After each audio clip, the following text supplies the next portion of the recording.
경제 이슈와 상식이 궁금하시다면 경제 유캐스트 오디오로 듣는 키워드 경제. 안녕하세요. 경제 유캐스트 윤 기자입니다. 예, 안녕하세요. 저는 경제 유캐스트의 팟캐하는 김 기자입니다. 네. 오늘 내용은 글로벌 ETF에 대한 내용입니다. 해외에 투자하는 ETF는 크게 국내 주식시장에 상장된 ETF와 해외 주식시장에 상장된 ETF로 나눠서 볼 수 있습니다. 국내 주식시장에 상장된 해외 투자 ETF는 해외 지수 ETF가 되겠죠. 지난 영상에서 설명드렸듯이 미국 S&P 500, 차이나 CSI, 유로스톡스, 나스닥 100 등의 시장 지수를 추종하는 ETF입니다.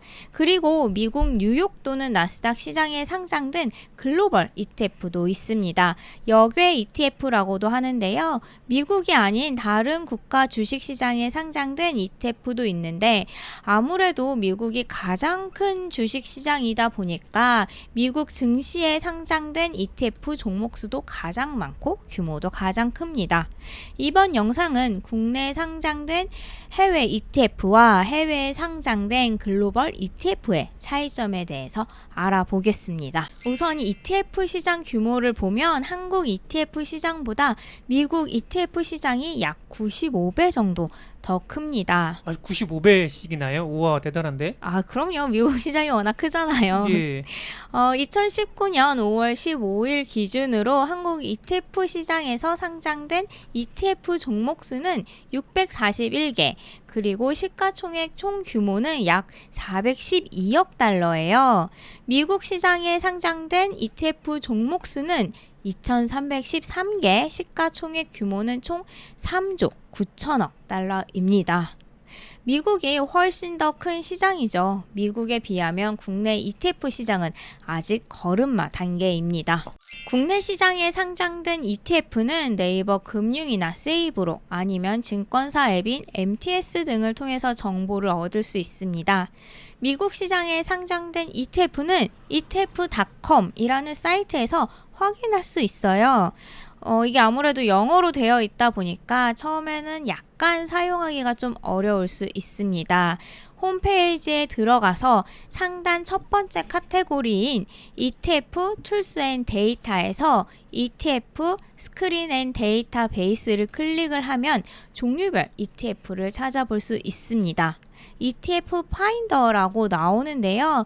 왼쪽에 ETF 필터스를 통해 원하는 섹터 또는 원하는 카테고리 등의 ETF를 선택해서 찾아볼 수 있어요. 아니면 검색창에 ETF를 이제 검색을 해서 찾아볼 수도 있습니다. 화면에서 보면 또 가장 왼쪽에 티커라는 그 열이 있는데요. 티커는 ETF 종목을 구별해주는 코드 정도로 보시면 됩니다. 정확한 표현은 증권을 주식 호가 시스템에 이제 표시할 때 사용하는 약어예요. 우리나라도 주식 종목마다 이제 숫자로 된 종목 코드가 있듯이 미국 주식 종목에는 이러한 티커가 있습니다. 이 티커로 주식 종목을 찾을 수 있어요. 그리고 그 다음 열에 ETF 이름이 나오고 세 번째 열에 이제 어떤 곳에 이 ETF가 투자를 하는지가 나오죠. 화면에 나오는 에쿼티 US라고 하는 거는 이제 미국 주식 시장에 투자하는 ETF겠죠. 또 담고 있는 기업의 규모에 따라 라지 캡이 있고 토탈 마켓이 있습니다. 그리고 이슈어라는 그 열이 있는데요. 여기는 운용사를 나타내겠죠. 국제 뉴스에서 이제 종종 볼 수 있는 뱅가드, 블랙록 등이 있습니다. 각 ETF의 티커를 클릭하면 세부 정보를 볼 수 있습니다. 종가와 일일 변동폭, 또 아래에는 주가 추이, 구성 섹터와 이제 상위 10개 종목이 나와 있습니다. 우측에는 운용사, 수수료, 거래량 등이 있고요. 또 디스트리뷰션 일드라는 이 부분이 나오는데 이거는 분배금입니다. 미국의 ETF 상품명은 한국의 ETF 상품명과 이제 같은 구조로 만들어져 있어요. 운용회사의 브랜드명이 가장 앞에 있고 그 다음에는 이제 추종하는 지수 또는 자산이 나오게 됩니다. 예를 들어 뱅가드 S&P 500 ETF는 뱅가드라는 브랜드명의 ETF 중에서 S&P를 추종하는 ETF입니다. 글로벌 3대 운용사는 블랙록의 iShares, SPDR, 뱅가드 이렇게 세 곳이 있습니다. 그리고 ETF 상품명의 이제 끝부분에는 레버리지인지 인버스인지 등이 나와 있죠. 레버리지는 더블, 울트라, 2x, 3x 등의 표현으로 사용이 되고 인버스는 숏, 베어 등의 표현이 사용됩니다. 레버리지는 일일 변동폭의 2배수, 3배수임을 항상 명심하시고요. 상승과 하락장이 반복할 때는 레버리지 ETF가 왜 수익률이 더 낮은지 삼성증권에서 이제 잘 설명한 이미지가 있어요. 참고하시면 될 것 같습니다. 레버리지라고 해서 이게 전부 다 돈을 더 많이 번다거나 더 많이 잃는다 그게 아니라 경우에 따라서는 그냥 레버리지가 아닌 것보다도 좀 더 변동성이 적을 수 있다 그 얘기가 되는 건가요, 이게요?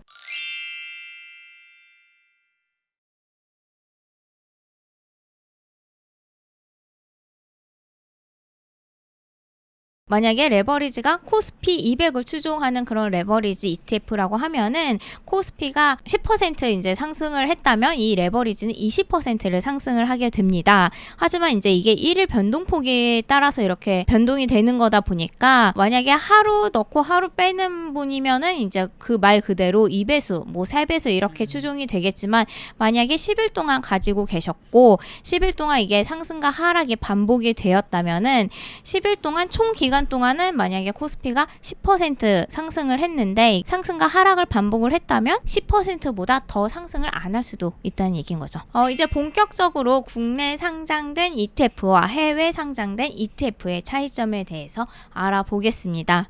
국내 시장에 상장된 ETF는 해외 상품을 국내 기업이 공식적으로 수입을 해서 이렇게 판매하는 상품을 우리가 사는 개념이고요. 해외 시장에 상장된 ETF는 해외 상품을 우리가 직구한다는 개념으로 보시면 이해가 빠릅니다. 한국과 미국은 시차가 좀 있는 편이에요. 그래서 주식 거래 가능 시간도 다르죠. 그래서 미국의 주식 시장을 한국에서 대응하는 데는 시간이 조금 걸립니다. 그러다 보니까 국내 상장된 해외 또는 미국 ETF는 미국 시장에 상장된 미국 ETF보다는 주종 지수를 따라가는데 약간 차이가 있을 수 있습니다. S&P나 나스닥 등을 가장 잘 추종하는 건 아무래도 미국 시장에 상장된 미국 ETF죠. 그리고 미국 시장이 거래량도 훨씬 더 크고 종목 수도 훨씬 더 많습니다. 미국의 증시에 빠르게 대응하고 싶고 또 보다 자유롭게 전략을 세우고 싶으시다면 미국 시장에 상장된 ETF를 직구하시는 게 더 좋습니다.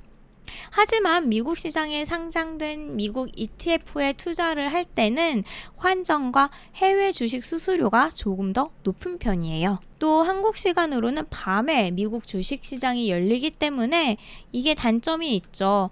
미국 주식 시장이 빠르게 대응하고 싶으면 거의 밤을 새셔야 할 겁니다. 그렇죠. 네. 대신 한국 시장에 상장된 이제 미국 지수를 추종하는 그러한 ETF는 비용이 보다 저렴하고 무엇보다 초보자에게 가장 큰 장점인 거래하기가 쉽다는 점입니다. 그래서 투자에 좀 자신이 있다는 분이라면 미국 ETF 직구를 그리고 아직은 조금 자신이 없는 분이라면 국내 시장에 상장된 미국 ETF부터 시도해 보는 것이 좋습니다. 미국이나 해외 시장에 상장된 ETF는 투자하실 때는 국내 증권사를 통해서 매매가 가능합니다. 국내 증권사에서 해외 주식을 매매하듯 ETF도 매매를 하시면 됩니다. 다음으로는 ETF 세금에 대해서 좀 설명을 드릴게요. 세금 부분은 국내에 상장된 해외 ETF와 해외에 상장된 해외 ETF가 좀 다릅니다. 국내에 상장된 해외 ETF는 매도시 매매 차익 또는 ETF 매수 시점과 매도 시점 사이에 상승한 과표 기준 가격 중 적은 금액에 대해서 15.4% 배당소득세가 부과됩니다. 또 분배금에 대한 배당소득세 15.4%도 적용이 됩니다. 금융소득 총 2천만 원 이상일 경우에는 금융소득 종합과세 대상이 됩니다. 해외에 상장된 ETF는 매매 차익에 대한 세금과 분배금에 대한 세금으로 이렇게 나눠서 보시면 되는데요. 매매 차익에 대한 양도소득세 22%가 부과가 됩니다. 이제 국내에 상장된 해외 ETF보다 이제 이 세율이 조금 더 높아 보이기는 하는데요. 대신 총 매매 수익의 250만 원까지는 이게 세금 공제가 가능하기 때문에 250만 원 이하로 총 수익을 봤다면 오히려 해외에 상장된 해외 ETF가 조금 더 유리할 수 있습니다. 또 배당 소득세는 모든 ETF와 마찬가지로 15.4%가 적용됩니다. 해외에 상장된 ETF의 양도소득세는 금융소득 종합과세에 이제 포함되지 않습니다. 전체 매매 수익이 250만 원 이하이거나 고액으로 거래할 경우에는 국내 상장된 해외 ETF보다는 해외에 상장된 해외 ETF가 더 유리한 점이 있죠. 오늘 내용은 여기까지입니다. 오늘도 들어주셔서 시청해주셔서 감사합니다. 예, 감사합니다. 구독과 좋아요, 알림 설정 잊지 마세요.